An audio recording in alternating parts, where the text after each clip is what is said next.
Coming up on First at 4, Governor Beshear announces more state funding to help people here in eastern Kentucky whose homes were destroyed by last year's flood. And Breathitt County's judge executive goes on trial in Jackson. Plus, we continue to see showers in the forecast as we head through the rest of the work week, and some of that rain could be heavy at times. The latest breakdown coming up as Mountain News First at 4 starts now. Dedicated to eastern and southern Kentucky, this is WYMT Mountain News First at 4. Good afternoon, I'm Steve Hensley. First at 4, Governor Andy Beshear says the federal government will be assisting hundreds of homeowners impacted by natural disasters in 2021.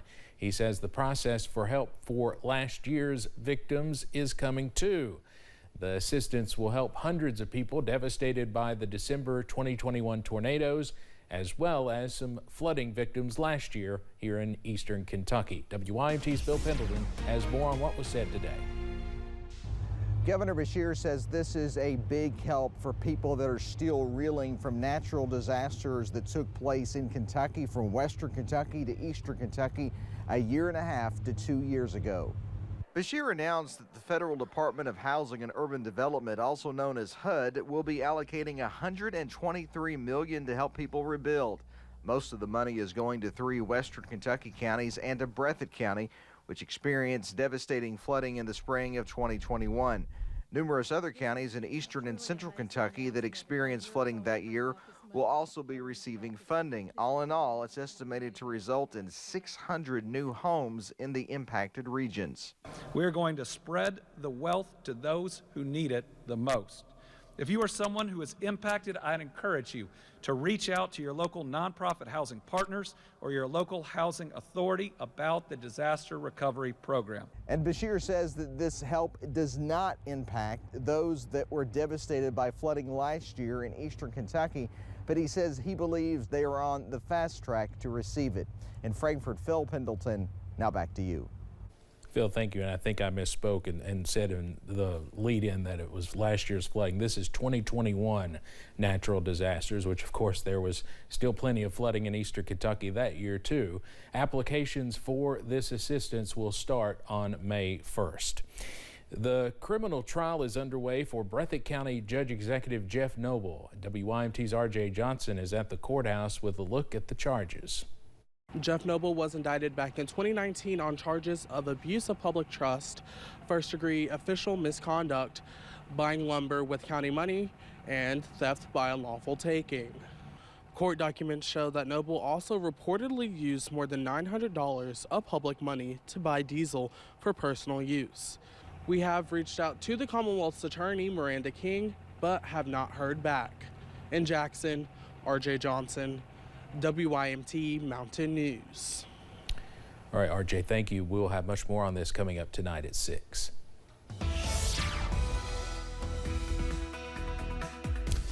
All in all, it's been a pretty nice day all throughout the region. As a matter of fact, average, perfectly average. In the book today, the look outside right now shows, yeah, we're seeing pretty nice conditions. Just some fair weather clouds already moving into our Buffalo Mountain camera in southern Perry County. 72 the reading there, 69 in London Corbin Airport, with again a few more of those clouds scooting in. We ended up not far from average today. Middle and upper 60s, even some low 70s sneaking in. Enjoy it now because we've got some cooler air on the way. Your forecast first tonight, I think we stay dry through much of the evening, but notice those temperatures don't get nearly as chilly tonight as they've been the last few nights. I'll have the details, though, on when we see a return to some chilly air and the showers that come with it in a few minutes. Steve? All right, Evan, thank you.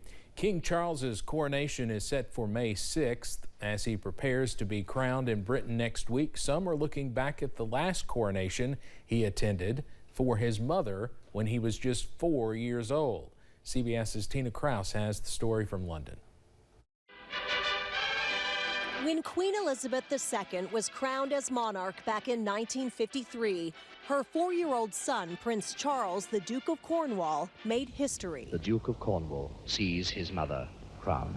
Becoming the first child in British history to witness their mother's coronation as sovereign. When you look at those pictures of a young Prince Charles at his mother's coronation, watching that spectacle, and now 70 years on, he will be crowned at Westminster Abbey. It's quite an extraordinary thing. The little prince wasn't there for the entire coronation. He was brought in just before the crowning, standing between his grandmother, the Queen Mother, and his aunt, Princess Margaret. There were times where he looked a little bit bored. You know, it's a long service for a small child. This photo shows the future king looking rather glum. Decades later, Prince Charles told his biographer he was upset because the palace barber cut his hair too short and had plastered it down with gel. He was in better spirits after the ceremony, practicing his royal wave from the balcony of Buckingham Palace, one he would perfect over the 7 decades he waited to become king. When the now 74-year-old is crowned at Westminster Abbey next week, his 9-year-old grandson, Prince George, will play a part. The future king will watch the historic event from almost the same spot where King Charles stood as a child. Tina Kraus, CBS News, London. Prince George, who is Prince William's son, will be a page of honor for the coronation. One of his biggest roles is to carry the long and heavy train of the king's robe as he walks through the abbey to be crowned. The Federal Aviation Administration is creating an independent safety review team to investigate near collisions of commercial airliners at major U.S. airports. The group is set to meet next month with a goal of recommending safety and reliability improvements this fall. The team consists of former FAA officials and a previous head of the National Transportation Safety Board. It also has piloting and air traffic control experts as well as a one-time astronaut. February's massive toxic train derailment in East Palestine, Ohio, cost Norfolk Southern millions of dollars. The company attributes a nearly $400 million profit loss to the train derailment. The disaster caused evacuations and massive cleanup efforts. Norfolk Southern has committed nearly $31 million in compensation and support to the East Palestine community. That is just a fraction of what the company continues to make. French nationals and European citizens evacuated from Sudan arrived at Paris's Charles de Gaulle Airport this morning. The evacuees, who were first taken to Djibouti before traveling to France, described the situation in Sudan as chaotic and violent. The conflict has raged between forces loyal to the country's 2 top generals since April 15th. Some lulls have been long enough for evacuations of hundreds of foreigners by air, land, and sea. Off the Philippine coast today, American and Filipino forces pummeled a ship with a barrage of high-precision rockets, airstrikes, and artillery fire. The strikes are their largest war drills in Philippine waters, facing the disputed South China Sea that would likely antagonize China. So learning is always happening. Every time we have the opportunity to train on a large-scale element like this, we always take away the learning points more than the successes, because the learning points will allow us to be more successful in the future. Washington and Beijing have been on a collision course over China's actions to defend its territorial claims in the South China Sea. Beijing's goal of annexing Taiwan has added to the tensions. Coming up on First at 4, a Japanese moon lander is presumed lost. How this is different than most space missions. Plus, I'm tracking the very latest on the return of showers into the region as we head through the rest of the week and even into the weekend. The latest after this. Guys. A Japanese company says it appears to have lost the first commercially developed spacecraft that was supposed to land on the moon. iSpace says it assumes Hokuto R failed its scheduled landing yesterday after a 3-month trek that started in December. You know, everybody was really pulling for this spacecraft to get down to the surface successfully. It would have been the first commercially built spacecraft to ever successfully land on another world, in this case the moon. Only 3 countries have the distinction of successfully landing on the moon: the United States, of course, the former Soviet Union, and China. A spring storm has dropped some snow on Colorado today. Most estimations are that it dumped less than 6 inches of snow from Boulder down to south of Denver. There was more than that, though, in the town of Conifer, measuring 10 inches of snow there. They are expecting drier weather to end the week.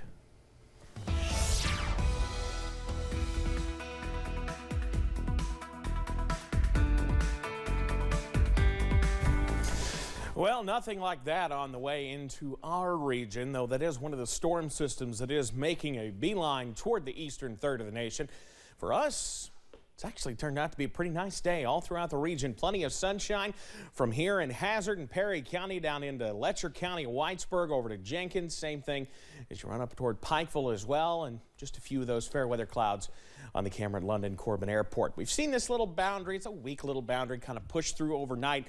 That's kept the rain at bay to our south today, but this is all linking up with this mess. Look at this low pressure across Texas, almost looked like a spider with all the different spokes coming off of that thing, producing severe weather across Texas. The severe weather will stay put further onto our south, but this low pressure is going to scoot to the south as we head toward tomorrow, and notice up toward Kansas where we're already starting to see some showers. That's in our future as we head toward tomorrow. For tonight, spotty clouds tonight, 47 a low. I've got a 20% chance. That's mainly toward daybreak the further south and west you are. Timing it out again. High clouds overnight. I think we're in pretty good shape during the nighttime hours, but that changes as we head into tomorrow. Notice by mid-morning and midday, here come the clouds and here come the showers as we head into our Thursday afternoon. And they'll be with us really as we head through the day. Not an all-day rain, but it will be with us as we head through the day on our Thursday. We're watching some pockets of heavier rain. Not a big deal out there, but again, something we'll watch. Definitely an umbrella day, though, as you head out the door in the 50s to start. We actually make it up near 70, which is not far from where we should be this time of year. It's about right there. Some of those showers scooting on out Thursday night. Again, some of these could contain some heavy rain. Can't rule out some thunder and lightning, especially further west that you are. Certainly no severe weather expected, but don't be surprised. Some scattered showers lingering into Friday. I think a lesser chance on Friday compared to the day tomorrow. And again, some of those could contain some brief heavy rain.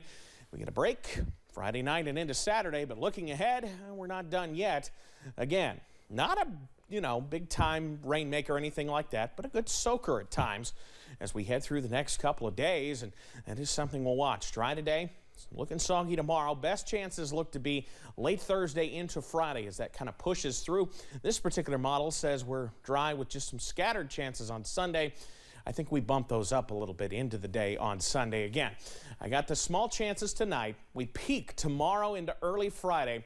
We get a bit of a break. I think Friday night into Saturday looks okay, but Saturday night into Sunday, rolling on through the day, that's where we keep that next chance kind of rolling in, and we keep kind of a baseline 20 or 10% on our Morehead State University 7-day forecast as we head into early parts of next week. That front on Sunday means business. I don't think it's going to have much in the way of thunderstorm activity, but it is going to have cooler air on the backside of it. How about mid-50s Monday, low to mid-60s Tuesday and Wednesday, so some cooler air as we start May, Steve. All right, Evan, thank you. Straight ahead on First at 4, we take a look at the increasing risks of pregnancy for women with autoimmune disorders, plus the latest entertainment headlines in our Hollywood Minute. WYMT First Alert Weather, sponsored by Morehead State University. Soar higher with MSU. One autoimmune disorder increases the risks for women who are considering pregnancy. A 10-year review of U.S. hospital records shows mothers with the autoimmune disorder known as SLE have twice the risk of giving birth to a premature or growth-restricted baby. The same mothers are more likely to need a blood transfusion or develop kidney failure during delivery. Doctors say the findings can help counsel and inform patients with SLE planning and during pregnancy. Even a mild concussion can cause long-lasting effects to the brain. That's according to researchers at the University of Cambridge. They found almost half the people who suffer a hit to the head experience changes in how regions of their brain communicate with each other. Researchers say those changes can potentially cause fatigue and cognitive impairment 6 months after the trauma. A new study finds HIV is 2.5 times more frequent in one part of England among people who use mental health services than the general population. Researchers say people in London, England's south side with mental health issues may be getting a lower standard of HIV care, further highlighting the need to focus on HIV prevention. Putting the life of a legendary boxer on the big screen requires a big movie, and it turns out a big title. David Daniel has a look. Listen to me, George. You got a punch like I've never seen.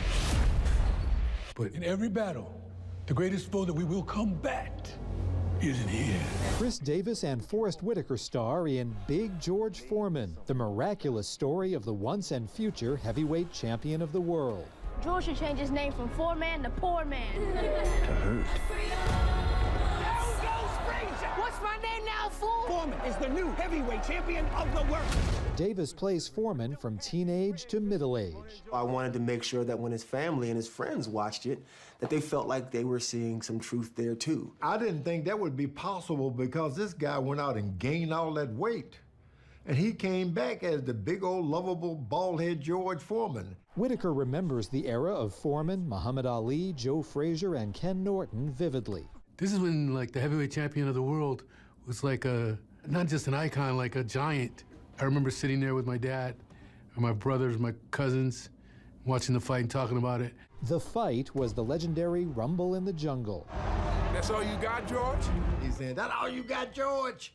What a frightening moment that was. And I relived all those things in that movie. Chris Davis did a fine job. The most important thing for him was the very moment of the Jimmy Young and the transformation that he has, the spiritual awakening in Puerto Rico. But even after his newfound faith and retirement, he couldn't stay out of the ring.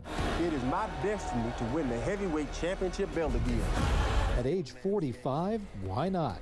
It's now, or it's never. In Hollywood, I'm David Daniel. A severe storm in Florida pelted people's homes and cars with hail. That and more coming up in our... Now to our viral videos. Hailstones fell on cars and homes in Groveland, Florida during a spring storm yesterday, leaving local residents stunned. Video by Victor Rivera shows hail bouncing on car bonnets. The National Weather Service issued a hazardous weather outlook for parts of Florida yesterday. A group of sea otters put on quite a display while enjoying their favorite shellfish meal. Using their forepaws, these mischievous marine mammals smashed the crab legs against rocks in their enclosure to crack open the shells and suck out the meat. The trio live at the Oregon Zoo in Portland. They often enjoy meals of crabs along with clams, shrimps, mussels, and other fish. Zookeepers at the San Antonio Zoo in Texas celebrated the recent birth of a Francois langur, also known as a Francois leaf monkey. The video posted on the zoo's Twitter page shows the baby monkey, who was born on April 14th, holding on to its mother. These particular monkeys are native to China and Vietnam. A name has not been chosen yet for the newborn. Stay right there, more for... A longtime employee at a local dry cleaners retires and shares decades of memories. And Washington lawmakers introduce a bill to crack down on social media companies. Plus, showers are coming back into the forecast as multiple disturbances head our way. I'm tracking the latest and breaking it down. Coming up as First at 4 continues. Mountain News First at 4 continues. An Eastern Kentucky woman who's met many people through her work at a dry cleaning business is looking back on a long career. Hazel Robinson worked at Custom Cleaners in Hazard for nearly 50 years and recently retired. But during Hazel's time working at the cleaners, she impacted many lives in Eastern Kentucky. She led numerous people to the Lord and prayed for her customers daily. She says she knows it was what she was called to do. I was in my early 20s, and now I'm 70, and I have loved every day. There's not been a day. I don't care how hard the work was or how much we had to do. I have loved it. And we all love Hazel, too. In 2017, the road that Custom Cleaners sits on was even named after Hazel. WYMT's Olivia Calfee will have more on her tonight at 6 as she reflects on the past 50 years. And I read the script earlier. It's a story you will not want to miss. Parkinson's disease impacts more than 2 million people in the United States. In order to help those impacted, one London-based group will be hosting a 5K event this weekend. It's being organized to bring awareness to this disease and to connect people with more resources to help. The organization Parkinson's in Motion will be hosting the 5K run or walk for all at the London Laurel County Farmers Market on Saturday. The event will serve as an opportunity for people to come together and get active, all while connecting families with the tools and resources they need to fight the disease. We want to reach this desert where there's no treatment, there's no exercise, there's nothing for Parkinson's patients available in Eastern Kentucky. So I've made connections in far Eastern Kentucky, and we're hoping to bridge that gap and bring in more help and more resources for people in the eastern part of the state. If you are looking to take part in the event, there's still time to register. We have more information on the event on our website at WYMT.com.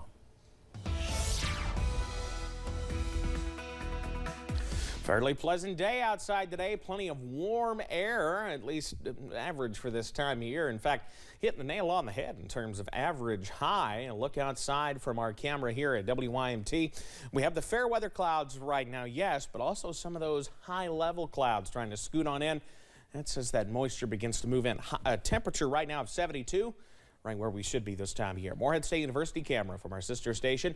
Not looking too bad out there on the campus this afternoon. Upper 60s and even low 70s out there. Notice, though, we're in the middle 60s. The further south you go, where we're already starting to see a few of those clouds scooting in. Next 12 hours, clouds continue to scoot in. Winds calm down, but we will watch the scattered cloudiness move on in as we fall into the upper 40s tonight. Now, Steve, I'll have the very latest on when we see not only a return to showers, but the cooler weather continuing. That's in a few minutes.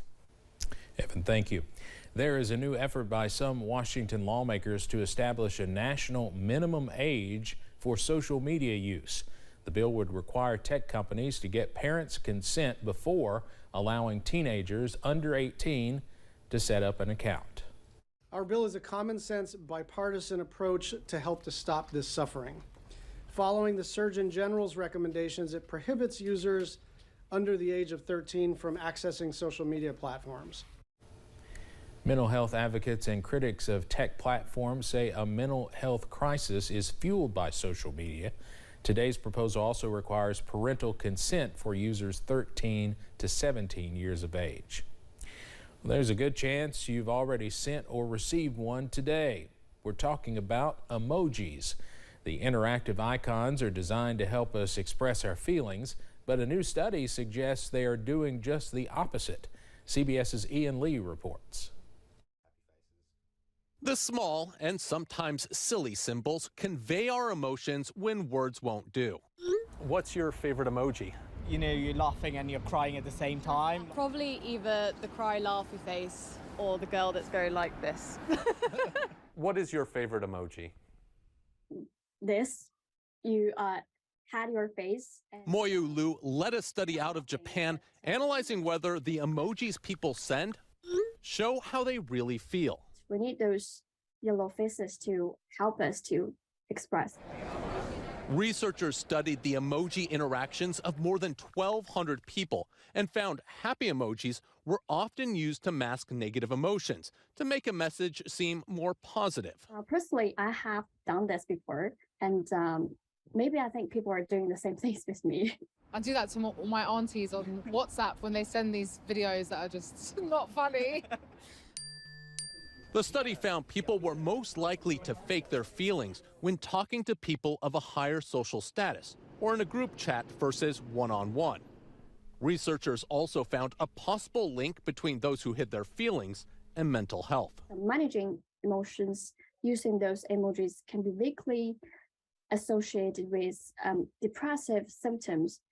So the next time you're faced with a screen full of emojis, experts suggest choosing one that truly matches your mood. Ian Lee, CBS News, London.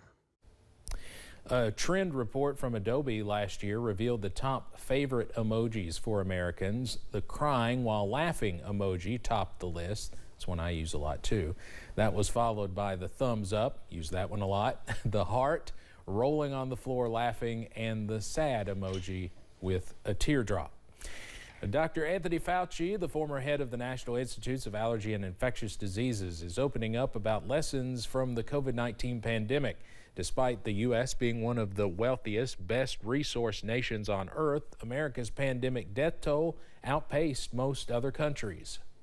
But when it came to the implementation of public health, the uniformity of a response, the communication, the ability to get data in real time, we really fell very short. Fauci was the public face of the U.S.'s response to the pandemic. Many Americans dream of owning a home, but the combination of high prices and high mortgage rates has convinced some that renting is a smarter bet. One survey shows that on average, the monthly cost of owning a home is now about $1,000 more than renting. CBS's Nancy Chen takes a look. For Greg Morano, proposing to Kayla Lewis was an easy decision.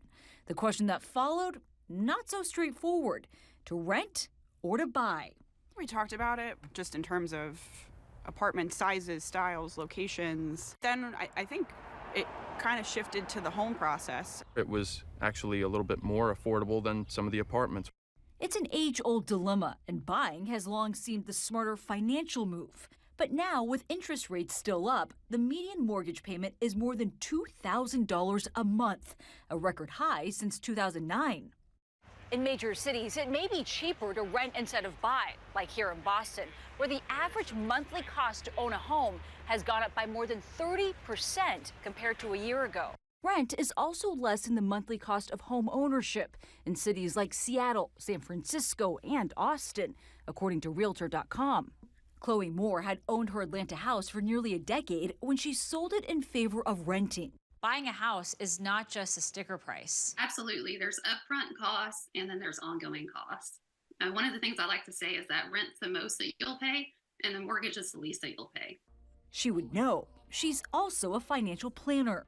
Moore says you should only buy if you plan on staying in the home for 7 to 10 years. On top of the mortgage payment, you have at least 10% for the down payment, an additional 5% for closing costs, and at least 6 months' pay and savings for maintenance costs. And don't forget taxes. For Lewis and Morano, with the help of their realtor, they just closed on a home in northern New Jersey. I think that's the dream everybody grows up with, right? It's one day hoping you have something you can call your own and finding your person, which I found mine. Nancy Chen, CBS News. Experts say you can also use the 28-36 rule to decide how much house you can afford.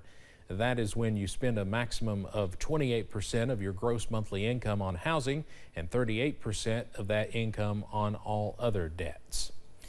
A high school senior in New Orleans is making quite the impression on college admissions. Dennis Barnes has gotten into 125 colleges and universities. He's also earned millions in scholarships.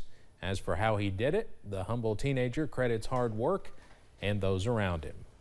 I think I'm looking for a place where I'm going to be comfortable, where they're going to take care of me financially. Not only has he been racking up college acceptance letters, his mailbox has been overflowing with scholarships, more than $9 million worth. Coming up on First at 4, U.S. House leadership says we can expect a debt limit bill to pass by Friday. And more showers are on the way as we head later on this week down to the west. Those details. Money Watch report, the Dow closes down more than 228 points. The NASDAQ closes up 55 points. House Speaker Kevin McCarthy told reporters he believes the Republican-controlled House will pass a debt limit bill by the end of the week. That bill would raise the nation's debt limit by $1.5 trillion for 1 year. McCarthy's legislation also calls for $4.5 trillion in federal spending cuts. The White House has threatened a veto should the bill reach President Biden's desk.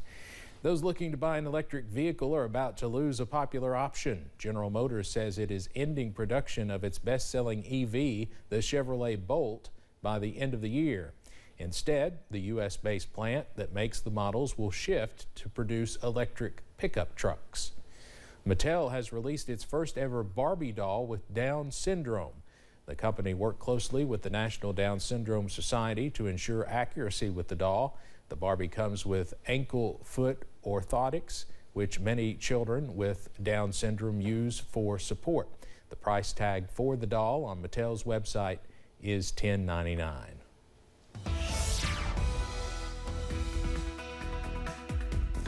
Just some scattered fair weather clouds throughout the region today after a weak little boundary pushed through overnight.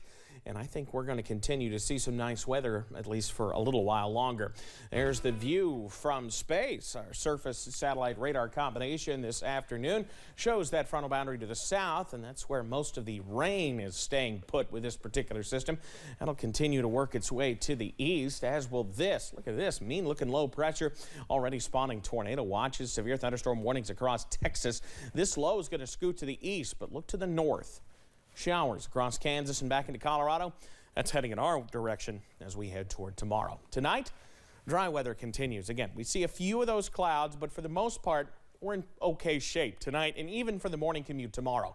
But as we head through the morning hours, here come not only the clouds, but from southwest to northeast, starting in our Lake Cumberland counties, showers moving in late tomorrow morning into the afternoon. Some of these could contain heavy rain. It's not an all-day rain by any stretch of the imagination, but it will allow us to get a little bit milder, at least before the rain moves in. Upper 40s to start, near 60 by lunchtime, and making our way not far from average as we head into the afternoon. Again, showers with us, not all day. There will be dry time, but just be prepared. Grab the umbrella, the raincoat as you head out the door in the morning.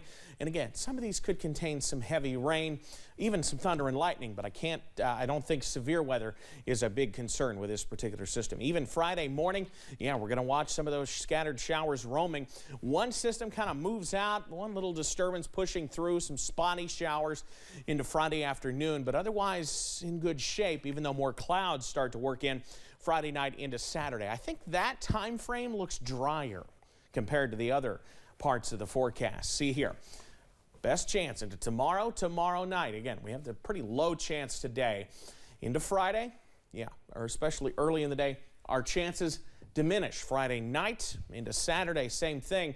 I think during the day on Saturday, looking drier, but again, here comes the rain chances. Saturday night into Sunday, that's that next chance, and that system is going to have much cooler air behind it. The temperature trend, again, we should be 72 for a high this time of year. We're not going to be far from it. Thursday, Friday, even into Saturday. Notice by Sunday, mid-60s at best. How about mid-50s for a high on Monday? Yes, Monday is the first day of May. It just won't feel like it. On that Morehead State University 7-day forecast, where your weekend is always in view, we get even cooler after those showers move out. And I think we'll have a stray chance for some of those showers Monday, Tuesday, and into Wednesday. But the temperatures staying well below normal. Like I said, should be 72. We're talking 50s and 60s. Not May-like at all. Steve? Evan, thanks. Not far from Sacramento, California, some property owners are going low-tech with managing dry fuels during fire season. Tony Lopez explains. Heard loud and clear, this grass-munching gang is hard at work, helping clear away fields of tall weeds and high brush, which can lead to high summertime fire danger, in this case, for the homes in El Dorado Hills. It's waiting to burn. And quite simply, because of the wet winter, there's so much more to munch. We're seeing pretty much double what we have seen in the last few years as far as forage goes. That's creating a big demand for these types of vegetation management services. Our role is to reduce the combustible biomass so that a fire can't burn so hot to go from this open space to that house. Lee Hazeltine, owner of Integrazers, says he needs to get more goats. So there's twice as much biomass, which means that the same number of animals can only cover half as many acres in the same amount of time. And his herd is growing in real time. Each week, new babies are born right here in the fields, with the fresh grass providing high nutrition for nursing moms. This little guy is one of hundreds that have been born in the last few months. Now, this type of natural fire prevention has proven to work in the past. Last summer, goat grazing was credited with helping keep flames from burning these West Sacramento condominiums. And a fuel break created by Lee's herd helped stop the mosquito fire from spreading in El Dorado County. People are figuring out that it's the only tool that can really work. We'd rather break down that carbon in the gut of an animal than with a fire. Animal antics aimed at cutting back fire fuel. Those in charge now hoping the number of goats will grow faster than the grass they're munching on. The University of Tennessee Veterinary Medical Department says goats should be fed fresh forage or quality hay. We'll be right back. WYMT First Alert Weather, sponsored by Morehead State University. Soar higher with MSU. Would you buy a life insurance policy if you... Here's a look at what we're working on for Mountain News beginning at 5:30. We'll take a closer look at damage caused by a forest fire at Natural Bridge State Resort Park. The East Kentucky Leadership Conference begins tomorrow here in Hazard, and we'll profile another Eastern Kentucky Leadership Award winner. Plus, we now know the funeral arrangements for a well-known Knott County sports broadcaster. We hope you'll join us again beginning at 5:30. And again, scattered showers look to be around as we head through the weekend, mainly late Saturday into Sunday. Not far on Saturday, not far from normal on Saturday, but cooler, at least a touch as we head into Sunday. Today is National Help a Horse Day. It's time set aside every year to advocate for our equine friends. The American Society for the Prevention of Cruelty to Animals founded the day to call attention to the need to protect abandoned, abused, and neglected horses. Today's commemoration is meant to raise awareness of the need for more horse sanctuaries and rescues. The ASPCA says horses require specialized and often costly care. National Help a Horse Day also recognizes the unique part these amazing animals have played in American history, particularly here in Kentucky. With over 200 different breeds, these spirited animals give humans much to love. Well, more spectacular views of the northern lights are coming in, this time from Wyoming. Check out this display from the National Weather Service office in Riverton, Wyoming from last weekend. Purple, blue, and green light effects with the Weather Service office's radar tower in the foreground. Finally, in Des Moines, Iowa, they have the Drake Relays. It's a weekend of competition at Drake Stadium, but they embrace the team's mascot by holding a beautiful bulldog contest. This year, it's back for its 44th year, 29 dogs dressed in costumes for their owners. A panel of judges going dog to dog, picking just one winner. Well, thanks so much for joining us this afternoon. WKYT News at 5 is next, and we'll see you back here at 5:30.